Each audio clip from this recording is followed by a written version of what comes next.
Teman-teman, apakah inflasi akan naik kembali? Jangan kemana-mana, nonton video ini sampai selesai ya, and stay tuned.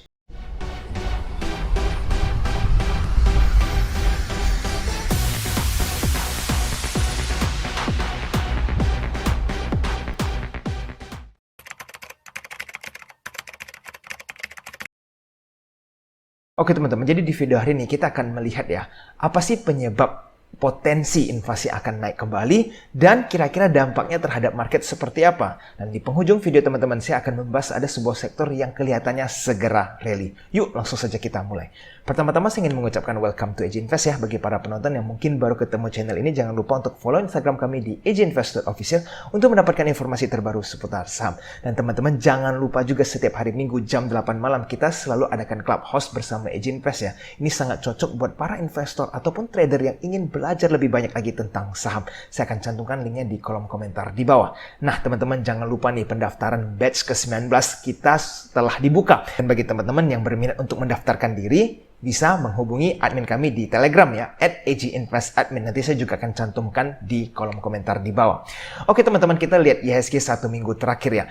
Bahwa ternyata di satu minggu terakhir ini IHSG ini bergerak cukup sideways ya. Cuma minus 0,44% dalam satu minggu terakhir. Dan kalau dari sisi asing memang ada melakukan pembelanjaan ya 1 triliun. Tetapi ini tidak tergolong besar karena biasanya satu hari aja asing bisa masuk ratusan miliar. Jadi kalau dalam seminggu hanya masuk atau net buy 1 triliun itu tidak terlalu besar. Ini artinya apa? Asing masih lebih banyak wait and see terhadap IHSG. Nah selanjutnya nih teman-teman, kita bisa melihat satu minggu terakhir ternyata US Index ya, yaitu Nasdaq dan juga S&P telah mengalami koreksi yang cukup besar. Untuk Nasdaq minus 5% satu minggu terakhir, dan untuk S&P 500 itu mengalami minus 2,87%. Dan mungkin teman-teman tahu ya, ini akibat dari The Fed meeting ya, FOMC meeting, di mana mereka menaikin suku bunga 75 basis point. Nah sebenarnya bukan 75 basis point yang membuat market terjadi koreksi, karena itu sudah expected kan. Nah tetapi pada saat press conference itu Powell, dia pada saat melakukan speech-nya ya kelihatan agak ragu ya, dan memberikan sebuah sinyal di mana suku bunga tinggi itu akan berkepanjangan karena mereka tidak boleh slowing down menaikin suku bunga. Kalau mereka terlalu lambat dan inflasi mulai out of control, itu bahaya atau resikonya jauh lebih besar. Oleh karena itu market mendengar hal ini, mulailah terjadi koreksi seperti ini. Nah, di saat bersamaan nih teman-teman, US Treasury yield juga mengalami rally ya. Kita bisa melihat bahwa US 10 year yieldnya mulai rally ke 4,1% dan US 2 year mulai mengalami rally sampai 4,6%. Nah, ini harapannya sih tidak sampai tembus 5% ya, karena kalau misalkan yieldnya 2 year tembus 5%, itu pressure terhadap indeks atau stock market akan semakin besar. Selanjutnya teman-teman, kita bisa melihat USD IDR juga mengalami penguatan ya. USD itu udah sampai 15.738 pada saat video ini dibuat.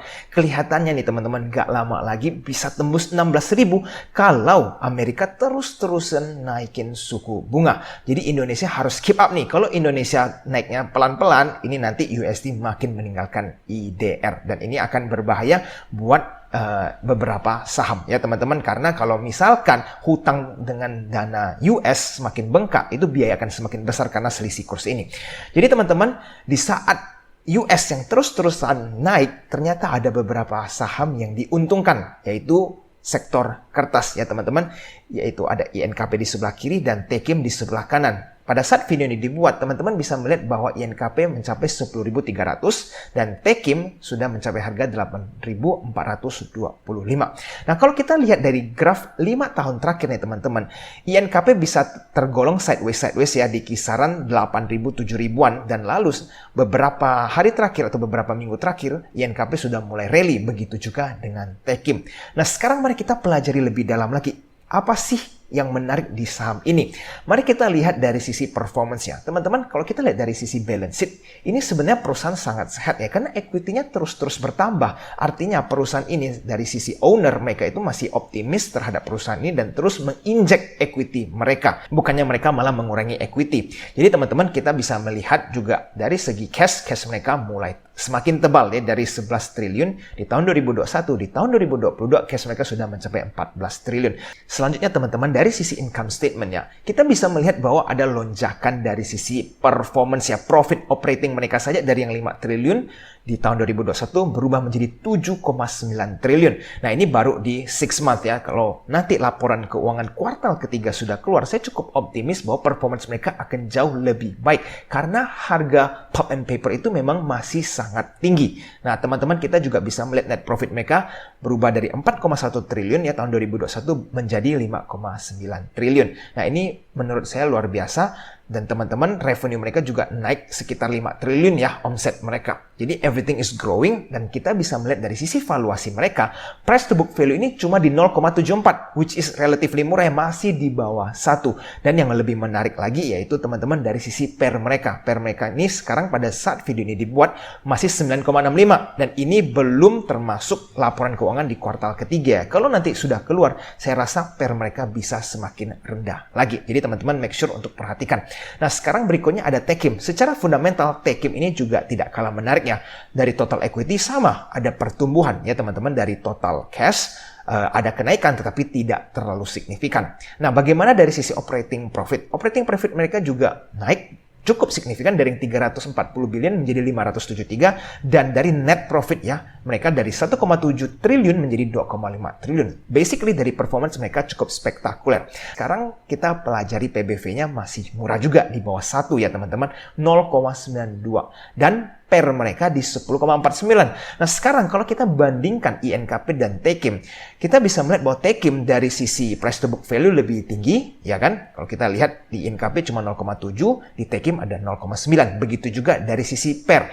Kalau Techim di 10,49 PER-nya, kalau INKP mereka PER-nya hanya 9,65. Artinya dari valuasi di sektor yang sama, INKP di harga sekarang relatif lebih murah. Tetapi kurang lebih ya cukup mirip kalau saya perhatikan. Performance-nya juga kedua perusahaan ini sama-sama improving. Jadi teman-teman bebas mau pilih INKP atau Techim, tapi kalau saya pribadi, kita AJ Invest sudah lebih rooted for INKP. Oke, sekarang kita lihat dari sisi broker summary-nya teman-teman. Saya tarik di 1 bulan terakhir. Mari kita lihat ada nggak sih akumulasi yang sedang terjadi. Ternyata di INKP ada akumulasi yang sedang berlangsung dan cukup kelihatan jelas ya teman-teman dari top 5 buy and sell. Dan kita bisa melihat penggeraknya adalah DX, ZP, BB, BK, dan CS.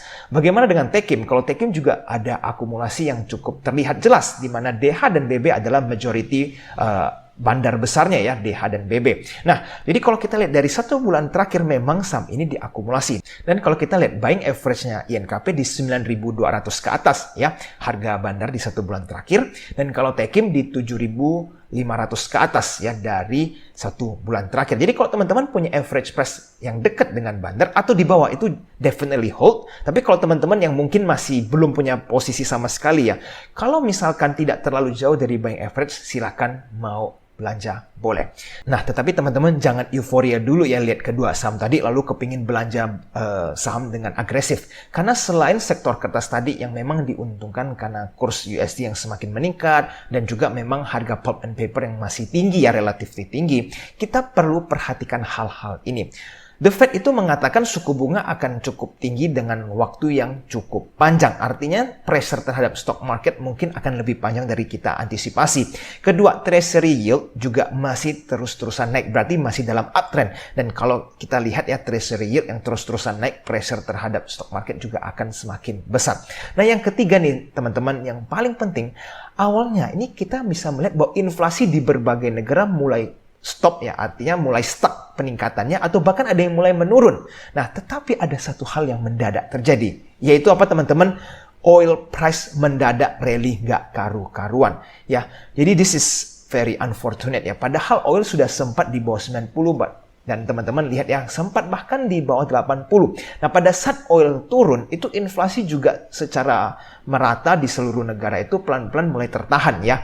Tetapi sekarang pada saat inflasi sudah baru mulai terhenti atau ada yang turun, itu oil mendadak rally dengan sangat kencang. Ya teman-teman, ini kelihatannya seperti bandar internasional. Ini melihat, oke, sekarang inflasi sudah mulai reda, ya kita naikin lagi oil untuk profit taking sebelum perpindahan ke mobil listrik. Ini Kelihatannya seperti itu ya. Nah, apakah ini kebetulan atau ada sesuatu yang kita tidak pahami di dunia bandar internasional? Tetapi dalam keadaan sekarang teman-teman, kita bisa melihat oil ini kembali di atas angka 90. Dan kalau ini berlanjut dalam 1-2 bulan ke depan dan tembus angka 100, maka teman-teman itu potensi inflasi akan kembali naik ke atas. Nah teman-teman, coba kita lihat grafik yang sederhana ini ya. Pada saat bulan September itu kan inflasi mulai tertahan ya. Itu oil memang harganya cenderung ke bawah ya, dari dimana 86 bergerak ke bawah di 79 rata-rata ya, teman-teman bisa melihat. Nah sekarang pada saat bulan Oktober itu oil sudah mulai naik kembali nih. Jadi artinya potensi teman-teman lihat di laporan inflasi pada saat keluar di bulan November itu ada kemungkinan bertahan. Nah, sedangkan di bulan Oktober nih teman-teman bisa melihat harga oil itu cenderung naik ke atas dan berada cukup lama di harga di atas 80-an, 84 ya. Artinya nanti pada saat laporan inflasi bisa saja itu inflasi tetap sama atau ada sedikit peningkatan ya, kita perlu tunggu ya. Nah, sekarang yang perlu kita wanti-wanti adalah kalau misalkan dari segi harga oil ini tembus 90 dan mereka mulai ke atas ya, artinya kalau dari sisi technical analysis nih, ini mereka sudah mulai break up ke atas, dan kalau mereka tembus moving average ini dan mulai melakukan breakout ya, artinya mereka potensi masuk ke uptrend. Dan kalau mereka mulai uptrend berarti mereka akan bergerak di atas 90-an.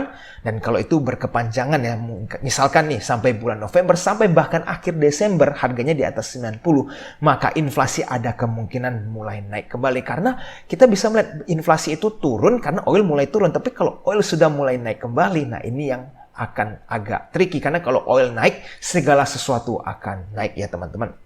Jadi, kalau inflasi meningkat, The Fed itu harus terus naikin suku bunga karena mereka tidak boleh mulai rem kan. Kalau mereka rem, nanti inflasi jadi tidak terkendali. Dan kalau US naikin suku bunga, maka Indonesia harus ikutan naikin suku bunga mereka. Karena kalau tidak, itu nanti IDR mau nilainya sampai sekecil apa? Bisa 16.000 lebih, dan kita nggak mau kalau selisih kurs sudah sampai out of control kan. Jadi, IDR atau Indonesia biasa terus mengikuti naikin suku bunga. Nah, kalau misalkan itu terjadi, maka ekonomi juga akan semakin melambat di Indonesia. Karena suku bunga kalau sudah terlalu tinggi, itu mau pinjam uang juga orang berpikir panjang ya, karena bunganya semakin mahal. Perhatikan di 2023 ini keadaan memang banyak banget yang tidak pasti ya. Jadi teman-teman, kita perlu perhatikan hal ini. Kalau nanti inflasi mulai naik kembali, kira-kira hal ini yang akan terjadi di Indonesia. Nah, sekarang nih teman-teman, dengan harga oil yang memang mulai naik dan kalau mereka membentuk uptrend, maka sektor oil yang akan diuntungkan ya teman-teman. Jadi ini juga cenderung lebih ke swing pendek atau jangka pendek nih teman-teman. Kenapa? Karena harga oil, saham-saham oil ini sudah banyak yang mulai rally. Contohnya untuk METSI ini kalau di sepanjang masa ya grafik ini, mereka sudah mau mencapai all time high mereka. Jadi teman-teman, kalau yang nggak punya saham METSI, mau HK saham ini, itu resiko sudah cukup besar. Dan bagi teman-teman yang kebetulan sudah pegang METSI, sebaiknya teman-teman hold ya, karena kalau oil terus lanjut naik, kemungkinan bisa mencapai 1.300, 1.400, atau bahkan 1.500 kalau oil mencapai harga 100. Nah sekarang bagi teman-teman yang nggak punya saham oil di sektor oil ya, kira-kira ada opsi apa nih yang bisa kita belanja ya? Itu ada saham ELSA ya, dimana kalau di grafik 5 tahun ternyata masih sideways, belum jalan.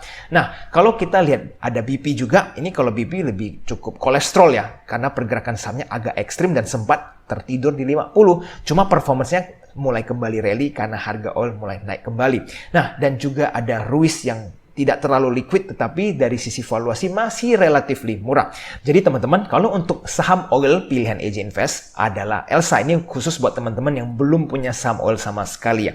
Mari kita lihat dari balance sheet-nya. Dari sisi equity, mereka terus ada pertumbuhannya. Ini a good news. Dan kita lihat dari sisi cash mereka juga cukup menarik ya. Dari 1 triliun di tahun 2021 berubah menjadi 1,3 triliun. Ini cukup menarik buat cash yang terus bertumbuh lumayan signifikan ya, 30%. Berikutnya dari segi omset juga menarik ya teman-teman. Di tahun 2021 mereka 3,7 triliun menjadi 5,4 triliun. Dan net profit mereka nih, ini yang sangat menarik. Di tahun 2021 mereka cuma 21 billion. Itu net profit ya. Mereka di tahun 2022 mencapai 226 billion. Ini marginnya lumayan besar ya, sampai membukukan profit seperti ini. Luar biasa teman-teman. Operating profitnya juga nggak kalah menarik, naiknya lebih dari 100%. Jadi kalau nanti kuartal ketiga laporan keuangan keluar, saya rasa dengan harga oil sekarang, Elsa bisa berpotensi mendapatkan profit lebih tinggi karena mereka kan service oil kan. Jadi kalau misalkan semuanya servisnya demandnya semakin tinggi, ada potensi mereka menaikin harga marginnya sehingga membukukan profit lebih tebal untuk perusahaan Elsa ini. Nah, jadi teman-teman, berikutnya kalau yang sedikit suka dengan saham-saham yang agak gorengan, yaitu teman-teman bisa perhatikan BP ya. Dari sisi PBV juga masih di bawah 1, teman-teman, dan operating profit mereka konsisten tinggi ya, walaupun memang di tahun-tahun sebelumnya operating profit mereka lebih tinggi. Nah, ini teman-teman perlu tunggu di kuartal ketiga. Kira-kira BP ada nggak lonjakan operating profit yang signifikan. Tetapi kalau dari sisi mereka punya margin, net profitnya ini naik cukup signifikan yang dari 128 billion di tahun 2021 menjadi 322. Nah, bagaimana dari sisi cash? Bayangin cash mereka itu 1,9 triliun. Ini luar biasa ya, mereka punya cash lagi banyak dan equity mereka juga terjadi lonjakan yang cukup signifikan. Sehingga teman-teman dari sisi balance sheet-nya untuk perusahaan BP ini masih cukup baik ya. Jadi tinggal ditunggu income statement mereka di kuartal ketiga dan bahkan sampai kuartal keempat. Nah, sekarang kita pelajari dari sisi broker summary-nya. Ini kita perlu perhatikan dengan signifikan. Dari 2 minggu terakhir, kira-kira kedua saham ini pergerakannya seperti apa. Nah, kalau dari Elsa, teman-teman bisa melihat nih, broker summary ini cantik sekali ya. Kenapa? Karena yang drive saham ini ada BK, AK, dan MG. Dan ini ketiga sekuritas yang sangat kuat. Apalagi ada BK, AK yang dari sisi asing dan MG ini dari sisi lokal. Dan mereka ketiga menjadi top 3 buy di saham Elsa dengan average price sekian. Sehingga teman-teman nanti kalau misalkan bisa dapat harga yang mendekati buying average price ataupun tidak terlalu jauh ya setidaknya, teman-teman boleh masuk ke saham Elsa. Karena dari fundamental Elsa juga lagi improving dan tidak terlalu mahal. Bagaimana dengan saham BP? Kalau kita lihat dari broker summary-nya, saham BP kelihatannya ini saham repo yang seperti ini contoh saham-saham repo. Khususnya dengan broker ini mereka spesialis repo ya.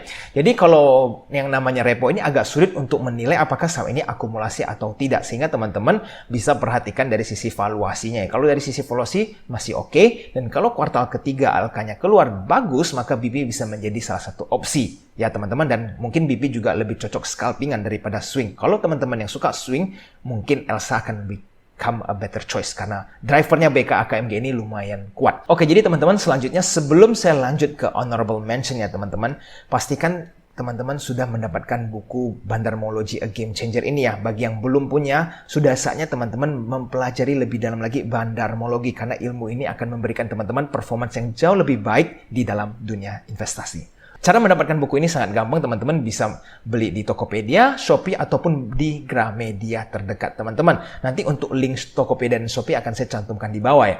Oke teman-teman, berikutnya adalah honorable mention. Jadi di video hari ini, honorable mention kita adalah saham BNGA, Bank CIMB Niaga. Nah, jadi pada saat video ini dibuat, harga BNGA ini di 1135 ya. Dan kalau di 5 tahun terakhir ternyata masih minus 7% ya harga sahamnya. Jadi teman-teman sekarang coba kita lihat dari sisi valuasinya dulu. Dari balance sheet, itu equity ada pertumbuhan, which is great ya. Dari 42,5 triliun menjadi 43,5. Ada penumbuhan 1 triliun. Nah, sekarang bagaimana dari sisi cash? Ini yang baik sekali ya. Dari 3 triliun menjadi 4,1 triliun. Nah, selanjutnya dari income statement, kita bisa melihat dari omset mereka. Memang omsetnya kelihatannya stagnan ya. 14,2 triliun menjadi 14, tidak ada perubahan yang signifikan. Tetapi yang menarik adalah teman-teman, operating profit mereka dari 4 triliun menjadi 5 triliun. Dan net profit mereka dari 3,2 triliun menjadi 3,8 triliun. Nah, kalau dari sisi PBV ini masih cukup murah ya, 0,6 PBV-nya 0,65 dan dari per mereka ini masih cuma 7,35. Jadi kalau teman-teman perhatikan ini hal yang perlu teman-teman lihat secara detail. Pada tahun 2017 itu kan saham BNG ada di 1295 ya kan, dan sekarang di tahun 2022 ada di 1135. Coba kita bandingin situasi pada saat di tahun 2017. Pada saat itu equity cuma 36,6 dan sekarang ada di 43,5. Dan cash tahun 2017 itu cuma 3,1 triliun dan di tahun 2022 cash kita di 4,1 triliun. Nah, sekarang yang menarik nih teman-teman, dari sisi net profit kita di tahun 2022 sekarang itu di 3,8 triliun, sedangkan di tahun 2017 itu hanya di 2,2 triliun. Jadi kalau kita lihat dari sisi performance di tahun 2022 itu mengalahkan keadaan profit dan juga balance sheet di tahun 2017. Tetapi harga sahamnya BNGA sekarang itu di bawah tahun 2017. Nah, ini yang artinya ada peluang buat teman-teman mendapatkan profit di saham BNGA ini. Jadi teman-teman tinggal pastikan broker summary-nya baik. Selanjutnya kita perhatikan dari teknikalnya teman-teman. Kalau kita lihat ini BNGA pergerakannya sangat volatile ya, di mana sahamnya gampang rally ke atas, tapi sekali koreksi juga dalam banget. Sehingga teman-teman kita bisa melihat bahwa sekarang pada saat video dibuat, harga BNGA memang ada di 1135. Jadi kalau memang expected mereka terjadi koreksi ya volatile yang tinggi, maka pada saat harga sahamnya di kisaran 1080 ya, atau di bawah 1100, nah teman-teman kalau mau mulai belanja itu silahkan, karena itu menjadi sebuah kesempatan untuk membelanjakan saham ini. Tapi teman-teman jangan FOMO ya, karena kita bisa melihat memang pergerakan harga BNGA gampang sekali rally, tetapi nanti ada pullback yang cukup dalam. Sehingga teman-teman pastikan gunakan kesempatan pullback untuk entry posisi ini.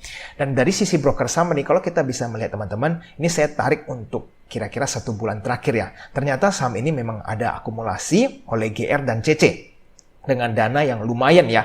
Jadi teman-teman kita bisa melihat average price mereka juga tidak terlalu jauh dengan current price. Jadi kalau BNGA ini ada pullback mendekati harga average bandar ya GR, atau teman-teman bisa mendapatkan di bawah average price mereka, maka itu menjadi sebuah kesempatan buat teman-teman nyicil di saham yang satu ini. Karena memang dari sisi valuasi juga BNGA masih relatif murah. Oke?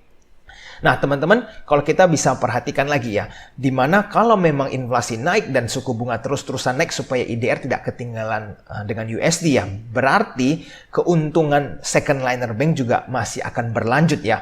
Kalau nggak salah BNGA itu depositonya di 3,5%. Dan sekarang suku bunga acuan kan sudah di 4% lebih, berarti ada selisih yang lumayan besar, dan BNGA ini bisa diuntungkan dari situasi ini. Dan teman-teman, sebelum saya akhiri video ini, pastikan teman-teman yang berminat untuk bergabung dengan grup Premium AG Invest, jangan lupa untuk hubungi admin kami di Telegram @AGInvestAdmin ya.